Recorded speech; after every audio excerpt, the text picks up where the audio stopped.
Messieurs,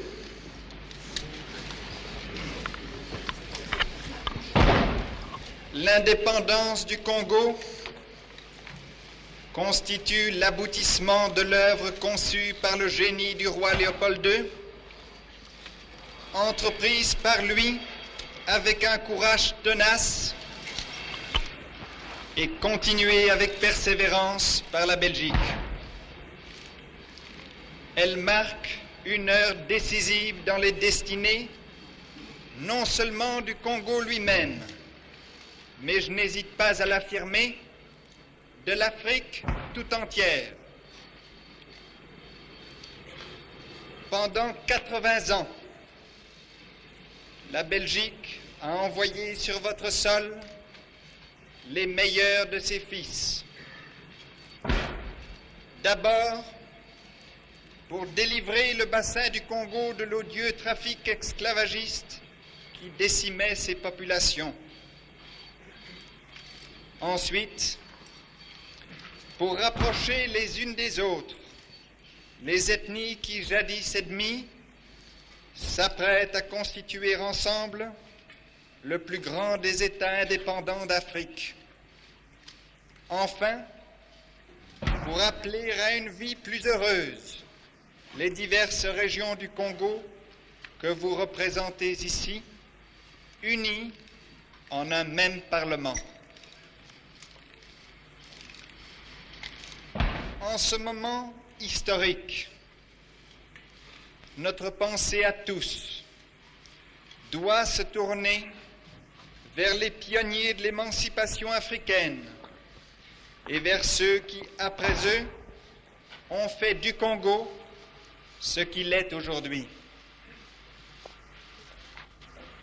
Ils méritent à la fois notre admiration et votre reconnaissance, car ce sont eux qui, consacrant tous leurs efforts et même leur vie à un grand idéal, vous ont apporté la paix et ont enrichi votre patrimoine moral et matériel. Il faut que jamais il ne soit oublié, ni par la Belgique, ni par le Congo.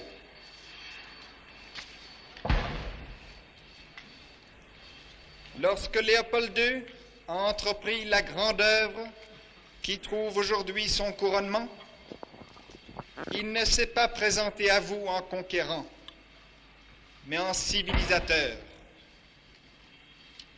Le Congo, dès sa fondation, a ouvert ses frontières au trafic international sans que jamais la Belgique y ait exercé un monopole institué dans son intérêt exclusif. Le Congo a été doté de chemins de fer, de routes, de lignes maritimes et aériennes, qui, en mettant vos populations en contact les unes avec les autres, ont favorisé leur unité et ont élargi le pays aux dimensions du monde. Un service médical dont la mise au point a demandé plusieurs années a été patiemment organisé et vous a délivré de maladies combien dévastatrices. Des hôpitaux nombreux et remarquablement outillés ont été construits. L'agriculture a été améliorée et modernisée. De grandes villes ont été édifiées et à travers tout le pays, les conditions de l'habitation et l'hygiène traduisent de remarquables progrès. Des entreprises industrielles ont mis en valeur les richesses naturelles du sol. L'expansion d'une activité économique a été considérable, augmentant ainsi le bien-être de vos populations et dotant le pays de techniciens indispensables à son développement.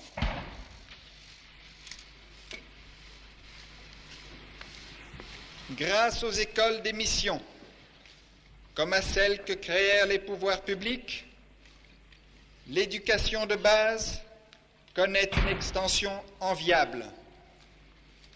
une élite intellectuelle a commencé à se constituer, que vos universités vont rapidement accroître.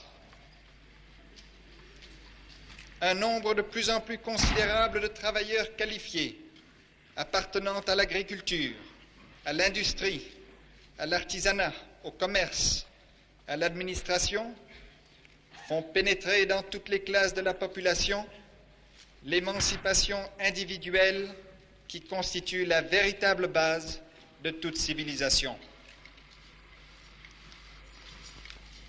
Nous sommes heureux d'avoir ainsi donné au Congo, malgré les plus grandes difficultés, les éléments indispensables à l'armature d'un pays en marche sur la voie du développement.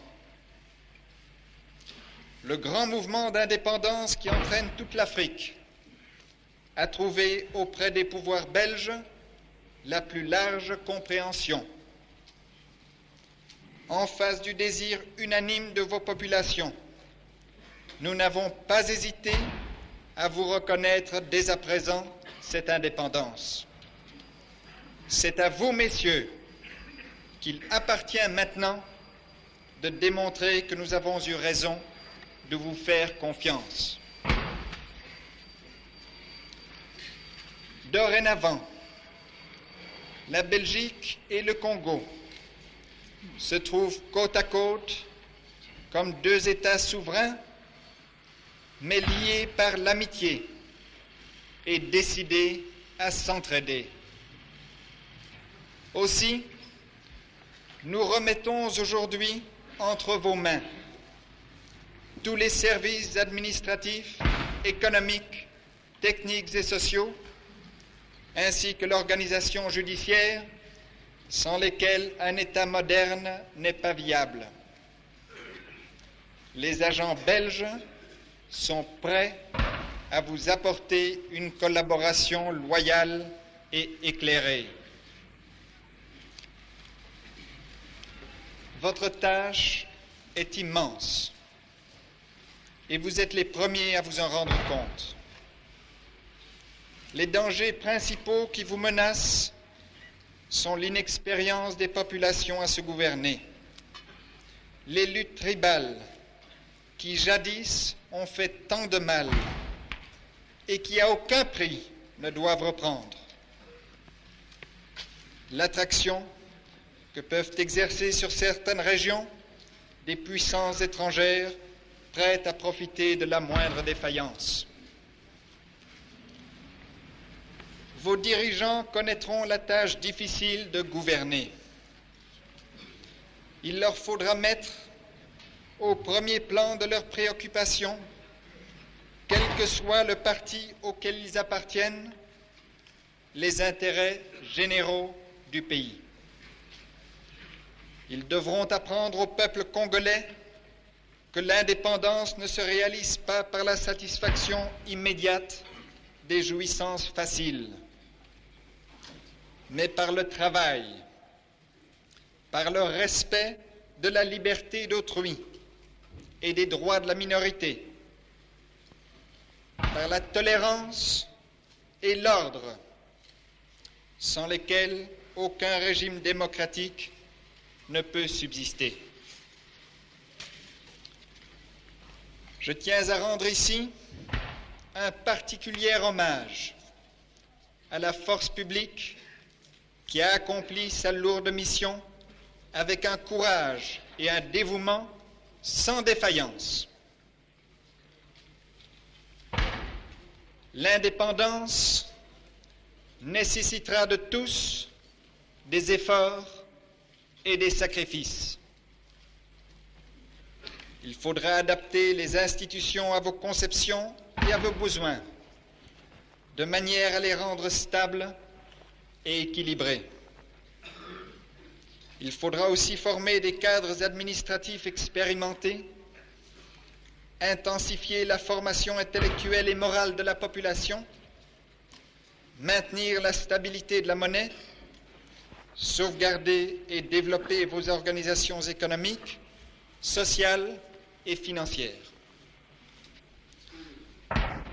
Ne compromettez pas l'avenir par des réformes hâtives.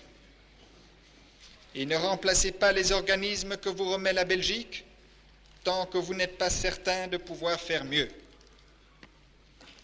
Entretenez avec vigilance l'activité des services médicaux dont l'interruption aurait des conséquences désastreuses et ferait réapparaître des maladies que nous avions réussi à supprimer.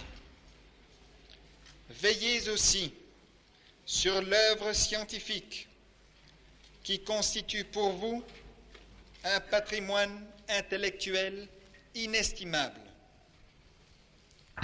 N'oubliez pas qu'une justice sereine et indépendante est un facteur de paix sociale. La garantie du respect du droit de chacun confère à un État dans l'opinion internationale une grande autorité morale. N'ayez crainte de vous tourner vers nous. Nous sommes prêts à rester à vos côtés pour vous aider de nos conseils, pour former avec vous les techniciens et les fonctionnaires dont vous aurez besoin. L'Afrique et l'Europe se complètent mutuellement et sont appelées, en coopérant, au plus brillant essor. Le Congo et la Belgique peuvent y jouer un rôle de première grandeur par une collaboration constructive et féconde dans la confiance réciproque. Messieurs, le monde entier a les yeux fixés sur vous. À l'heure où le Congo choisit souverainement son style de vie, je souhaite que le peuple congolais conserve et développe le patrimoine des valeurs spirituelles, morales et religieuses qui nous est commun et qui transcende les vicissitudes politiques et les différences de race ou de frontières. Restez unis et vous saurez vous montrer dignes du grand rôle que vous êtes appelés à jouer dans l'histoire de l'Afrique. Peuple congolais, mon pays et moi-même, nous reconnaissons avec joie et émotion que le Congo accède ce 30 juin 1960 en plein accord et amitié avec la Belgique à l'indépendance et à la souveraineté internationale.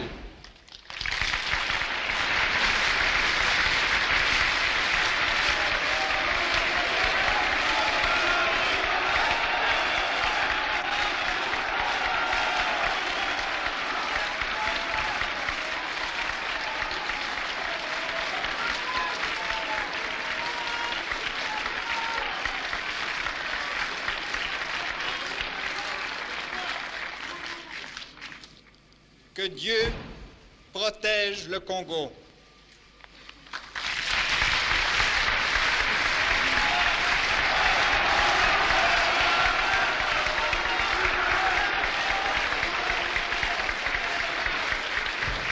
Le président Kasavubu vient de se lever. Dans quelques instants, il prendra la parole.